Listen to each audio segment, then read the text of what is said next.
یہ صورت جو ہے اس کے بعد صورت برات ہے، اور اس کے اندر ان قبائل سے اعلان برات کر دیا گیا جن کے ساتھ مطلق عہد تھا۔ حضور علیہ الصلوۃ والسلام کی زندگی کا جو حصہ فتح مکہ سے پہلے کا تھا، اس میں بعض قبائل سے معاہدہ کیا ہوا تھا، مشرکین سے۔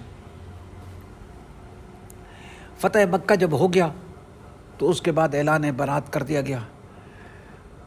پھر یہ بھی یاد رکھیں کہ فتح مکہ کے بعد اگلے سال یعنی سن 9 ہجری میں حضرت ابوبکر صدیق نے حج کیا اور اعلان کر دیا کہ اگلے سال رحمت عالم صلی اللہ علیہ وسلم وہ حج کریں گے۔ اس صورت کے اندر پھر آگے جا کے غزوہ حنین کا ذکر ہے۔ سن 8 ہجری رمضان کے اندر مکہ مکرمہ فتح ہوا، اور شوال میں آپ صلی اللہ علیہ وسلم نے حنین پر حملہ کیا۔ یہ پہلا غزوہ ہے ایسا کہ جس میں مسلمانوں کی تعداد کفار سے زیادہ تھی۔ تو بعض مسلمانوں کے منہ سے نکل گیا لن نغلب اليوم عن قلہ، اب ہم کمی کی وجہ سے مغلوب نہیں ہوں گے۔ اللہ کو یہ بات پسند نہ آئی، اللہ کو یہ بات پسند نہ آئی، اور اللہ پاک نے ان کو تنبیہ کی کہ نظر میرے اوپر رکھا کرو، نظر اپنی ظاہری طاقت اور شوکت پر نہ رکھا کرو۔ چنانچہ ابتدا میں مسلمانوں کے قدم اکھڑ گئے، پھر بعد میں اللہ پاک نے فتح نصیب فرما دی۔ آگے جا کے اہل کتاب کی مذمت بیان کی کہ اتخذوا احبارهم ورهبانهم اربابا من دون اللہ، کہ انہوں نے اپنے علماء اور درویشوں کو رب بنا لیا ہے خدا کو چھوڑ کر، اربابا من دون اللہ۔ اللہ اکبر۔ تو وہ ایک صحابی ہیں، انہوں نے کہا جو پہلے اہل کتاب میں سے تھے، انہوں نے کہا کہ یا رسول اللہ ہم نے تو رب نہیں بنایا۔ آپ صلی اللہ علیہ وسلم نے فرمایا کہ کیا تم اللہ کے حلال کو حرام اور حرام کو حلال ان کے کہنے کی وجہ سے نہیں کرتے تھے؟ انہوں نے کہا یا رسول اللہ کرتے تھے۔ آپ نے فرمایا کہ یہی کیا ہے بھائی، رب بنانا ہے۔ اس کے بعد کفار کی مذمت کی اس بات میں کہ کفار کے اندر ایک غلط عادت یہ تھی کہ مہینوں میں تبدیلی کر دیتے تھے۔ اچھا 4 مہینے حرمت والے ہیں، عزت ہے، ان کا نام اشہر حرم ہے۔ وہ کون کون سے ہیں؟ رجب، اور اس سے پہلے محرم، ذی الحجہ ذی قعدہ، یعنی ذی قعدہ ذی الحجہ محرم 3 اور پھر رجب۔ تو مشرکین ان کا احترام کرتے تھے۔ یہ اللہ تعالیٰ نے قرآن پاک میں فرمایا ان عدۃ الشہور عند اللہ 12 شہرا فی کتاب اللہ، مہینوں کی گنتی اللہ کے نزدیک کتنی ہے؟ 12 ہیں، ان میں سے 4 حرمت والے ہیں۔ ان حرمت والے مہینوں میں وہ بھی آپس میں جنگ نہیں کرتے تھے، لیکن ایک گڑبڑ کرتے تھے کہتے تھے کہ اس سال محرم جو ہے نا وہ سفر ہے، سفر جو ہے نا وہ محرم ہے، رجب جو ہے وہ شعبان ہے، شعبان جو ہے نا وہ رجب ہے، ایک دوسرے کے اندر یوں گڑبڑ کرتے تھے۔ قرآن نے اس پر سخت نکیر فرمائی۔ آگے غزوہ تبوک شروع ہوتا ہے۔ غزوہ تبوک کا حال سے پہلے اللہ نے فرمایا اللہ تنصروہ، تم میرے نبی کی مدد کرو، ورنہ میں تو اپنے نبی کی میں نے مدد ایسے حالات میں کی ہے کہ جو بڑے سخت حالات تھے۔ چنانچہ رسول اللہ صلی اللہ علیہ وسلم جب کیا ہے روانہ ہوئے کس کے لیے؟ ہجرت کے لیے، تو پیچھے سے بعد میں ان کو پتہ جب لگا تو وہ بھی حضور کو تلاش کرتے کرتے غار ثور کے دہانے تک پہنچ گئے تھے، حتیٰ کہ حضرت ابوبکر صدیق نے ان کے پاؤں بھی دیکھ لیے تھے۔ تو قرآن نے کہا اذ یقول لصاحبہ لا تحزن ان اللہ معنا، اللہ ہمارے ساتھ ہے۔ تو اللہ کی شان کے اس موقع پر بکری نے فوراً جالا تن دیا، اور کیا ہوا، انہوں نے جب دیکھا تو انہوں نے کہا یہاں پر حضور صلی اللہ علیہ وسلم نہیں ہو سکتے، بہت اونچی پہاڑی ہے۔ میں تقریباً آج سے 44 سال پہلے وہاں گیا تھا، تو 2 گھنٹے چڑھتے چڑھتے مجھے لگے تھے۔ بڑی سخت دشوار گھاٹی ہے جہاں سے آدمی گزرتا ہے، راستہ ہے۔ یہاں پر ایک نقطہ بھی یاد رکھے، حضور علیہ الصلوۃ والسلام جب ہجرت کے لیے چلے تو آپ صلی اللہ علیہ وسلم نے اپنی بستر پر حضرت علی کو لٹایا۔ صبح جب وہ ان کو پتہ لگا کہ حضور چلے گئے ہیں تو وہ دیوار پھاند کر آئے اور دیکھا کہ بستر پر کوئی ہے، تو اٹھایا تو دیکھا تو علی ہے۔ کہنے کہاں ہیں؟ کہنے مجھے پتہ نہیں کہاں ہیں۔ اب آپ یہ بتائیں، اندیشہ تھا نا کہ ختم ہو جاتے، تھا نا اندیشہ کہ حضرت علی کو ختم کر دیتے۔ تو اس سے معلوم ہوا کہ نبی کریم صلی اللہ علیہ وسلم کے حاشیہ خیال میں یہ بات نہیں تھی کہ اس نے میرا خلیفۃ ہو بلا فصل بننا ہے، اور جس کو خلیفۃ ہو بلا فصل بنانا تھا اس کو تو اپنے ساتھ ساتھ سنبھال کے لے کر چل رہے تھے۔ تو قرآن پاک کے اندر یہ بڑے علوم نکلتے ہیں۔ جب غزوہ تبوک کے لیے حضور علیہ السلام نے ارشاد فرمایا تو منافقین نے عذر معذرت شروع کر دی، وہ انشاءاللہ اس کا بیان کل کریں گے۔ سبحانک اللہم و بحمدک، اشہد ان لا الہ الا انت، استغفرک۔ انفروا خفافا وثقالا وجاهدوا باموالکم وانفسکم فی سبیل اللہ، ذلکم خیر لکم ان کنتم تعلمون۔ لو كان عرضا قريبا وسفرا قاصدا لاتبعوك ولكن بعدت عليهم الشقة وسيحلفون بالله لو استطعنا لخرجنا معكم يهلكون أنفسهم والله يعلم إنهم لكاذبون والله تعالى أعلم بأسرار كتابه۔ آج بتاریخ 8 رمضان المبارک اور 9 کی رات میں ہم نے 11واں سپارہ مکمل اور 12ویں سپارے کا ایک پاؤ تراویح میں سنا ہے۔ کل جو منزل ہم نے سنی تھی اس میں کچھ حصے کے متعلق میں نے باتیں عرض کرنی تھیں، وہ رہ گئی تھیں۔ نبی کریم صلی اللہ علیہ وسلم نے فتح مکہ کے بعد سن 9 ہجری میں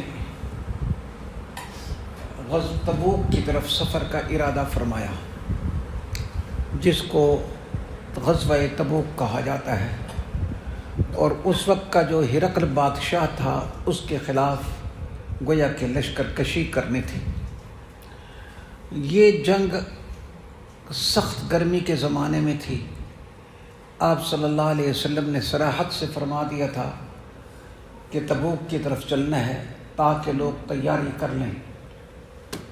اس موقع پر صادقین مخلصین انہوں نے تو سب کچھ اللہ اور اللہ کے رسول کی رضا کے لیے قربان کر دیا، مگر منافقین نے ہیلے بہانے، جھوٹی قسمیں، اور اس کے ساتھ ساتھ جو گئے انہوں نے راستے میں گڑبڑ کی، واپسی میں گڑبڑ کی۔ تو قرآن کریم نے بہت تفصیل کے ساتھ ان کی ان حرکتوں کا ذکر کیا۔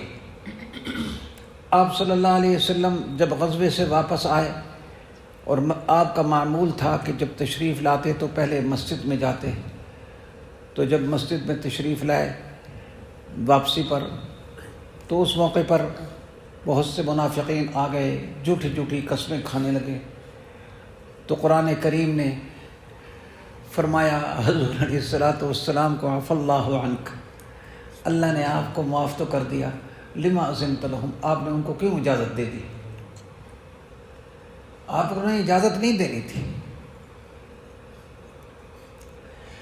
اب یہاں پر مسئلہ یہ پیش آ گیا کہ منافقین جھوٹی قسمیں کھاتے تھے، جھوٹ بولتے تھے۔ قرآن کریم نے ان کی بھرپور مذمت کی۔ پھر وہ خرچ اللہ کے راستے میں نہیں کرتے تھے۔ قرآن کریم نے مؤمنین صادقین کی مدح فرمائی۔ پھر مومنین کا جو ماحول ہے اس کا بیان، اور منافقین کا جو ماحول ہے اس کا بیان قرآن کریم نے بڑے عجیب انداز میں کیا، اور فرمایا کہ مومن لوگ جو ہوتے ہیں وہ امر بالمعروف اور نہی عن المنکر کرتے ہیں، اور جو منافق ہوتے ہیں فرمایا کہ المنافقون والمنافقات بعضهم من بعض یأمرون بالمنکر وینہون عن المعروف، برائی کا حکم دیتے ہیں، برائی کا مشورہ دیتے ہیں، نیکی سے روکتے ہیں، اور اللہ کے راستے میں خرچ نہیں کرتے، اپنے ہاتھوں کو روکتے ہیں۔ اور اس سے پہلے قرآن کریم نے ان کی مذمت بیان کی کہ دین کے کئی مسائل کے بارے میں ہنستے کھیلتے تھے۔ قرآن نے کہا وَلَئِن سَأَلْتَهُمْ لَيَقُولُنَّ إِنَّمَا كُنَّا نَخُوضُ وَنَلْعَبُ، اگر آپ ان سے کہیں کہ بھئی یہ تم مذاق کیوں کرتے ہو، وہ کہتے تھے کہ بھئی ہم کھیل تماشا کرتے ہیں۔ اے نبی آپ ان کو کہہ دیجئے اباللہ ورسولہ اباللہ وآیاتہ ورسولہ کنتم تستہزئون، اللہ اور اس کی آیات کے ساتھ اور رسول کے ساتھ تم مذاق بناتے ہیں۔ کئی لوگوں کو ہنسنے کی عادت ہوتی ہے، وہ ہنساتے ہیں اور یہ سمجھتے ہیں کہ ہنسانا ایک بڑا اچھا کام ہے، اور اس کے اندر حدود کی رعایت نہیں رکھتے، اور دین کے کئی مسائل کو بھی مذاق بنا لیتے ہیں۔ تو اس کا لحاظ رکھنا چاہیے۔ اس کے بعد مومنین کے بارے میں فرمایا والمؤمنون والمؤمنات بعضهم اولیاء بعض، مومن دوست ہیں بعض کے، لیکن مومن کا ماحول کیا ہوتا ہے مومنین کا کہ یأمرون بالمعروف، اچھائی کا مشورہ دیتے ہیں، برائیوں سے روکتے ہیں۔ اللہ کرے کہ ہم سب کا ماحول ایسا ہی بن جائے، ہم کو ایسا ہی ماحول بنانا چاہیے۔ اللہ اکبر۔ آگے چل کر ایک اہم بات یہ پیش آئی کہ عبداللہ ابن ابی منافقین کا سردار تھا، وہ مر گیا۔ اب وہ جو مرا تو آپ صلی اللہ علیہ وسلم نے اس کی نماز جنازہ پڑھائی۔ جنازہ پڑھانے کے لیے آپ آگے بڑھے تو عمر فاروق نے حضور کا بازو پکڑ لیا، یا رسول اللہ اس نے فلاں موقع پر یوں بات کہی تھی، فلاں موقع پر یوں بات کہی تھی، یا رسول اللہ آپ اس کا جنازہ نہ پڑھائیں۔ آپ نے جنازہ پڑھا دیا اس خیال سے کہ صراحتاً منع تو نہیں، لیکن اللہ کی شان دیکھیے کہ بعد میں قرآن پاک نازل ہو گیا اور قرآن نے صراحتاً کہہ دیا وَلَا تُصَلِّ عَلَىٰ أَحَدٍ مِّنْهُمْ مَاتَ أَبَدًا وَلَا تَقُمْ عَلَىٰ قَبْرِهِ، اے نبی کبھی ان کے اوپر نماز جنازہ نہ پڑھانا اور ان کی قبر پر بھی نہ جانا۔ یہ بھی موافقات عمر میں سے ایک ہی ہے۔ غزوہ تبوک کے اندر منافقین جو تھے وہ تو پیچھے رہ کے ان نے جھوٹی قسمیں کھا کے اپنی جان بچا لی، مگر 3 مخلص صحابہ بھی تھے اور وہ بھی جو پیچھے رہ گئے تھے۔ تو آپ صلی اللہ علیہ وسلم جب تشریف لائے تو انہوں نے حضور کی خدمت میں حاضری دی اور کہا کہ یا رسول اللہ ہمارا کوئی عذر نہیں ہے، ہم ویسے ہی پیچھے رہ گئے تھے۔ اللہ نے فرمایا، حضور نے فرمایا کہ تم نے سچ کہا ہے اور تمہارا فیصلہ اللہ کریں گے۔ 50 دن تک آپ صلی اللہ علیہ وسلم نے پہلے ان سے سلام کلام چھوڑا، مسلمانوں نے چھوڑا، پھر بعد میں ان کی توبہ نازل ہو گئی۔ لَقَدْ تَابَ اللَّهُ عَلَى النَّبِيِّ وَالْمُهَاجِرِينَ وَالْأَنصَارِ، انہوں نے سچ بولا، وقتی طور پر ذرا ان کے لیے مشکل پیش آئی، لیکن اللہ اور اللہ کے رسول کی رضا ان کو مل گئی، اور منافقین جو تھے انہوں نے جھوٹ بول کر اپنی جان بچا لی، لیکن اللہ پاک اور اللہ کے رسول صلی اللہ علیہ وسلم ہمیشہ کے لیے ان سے ناراض ہو گئے۔ اس صورت کے آخری آیت بڑی عجیب ہے، قرآن کا ہر حکم ہی عجیب ہے۔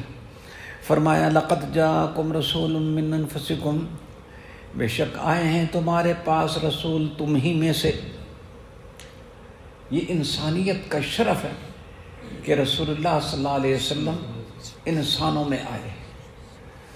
وہ کہتے ہیں نا فرشتہ مجھ کو کہنے سے میری توہین ہوتی ہے، میں مسجود ملائک ہوں مجھے انسان رہنے دو، میں مسجود ملائک ہوں مجھے انسان رہنے دو۔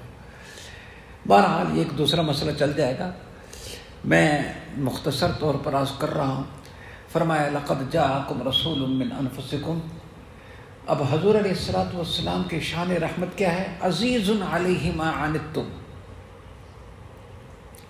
گران ہے حضور پر جو چیز تم کو مشقت میں ڈالے۔ یہ کمال رحمت اور کمال شفقت ہے۔ حریص علیکم، زبردست شوق مند ہیں مومنین کے ساتھ خیر پہنچانے میں، اور مومنین کے ساتھ وہ کیا ہیں، شفقت کرنے والے ہیں، رحمت کرنے والے ہیں۔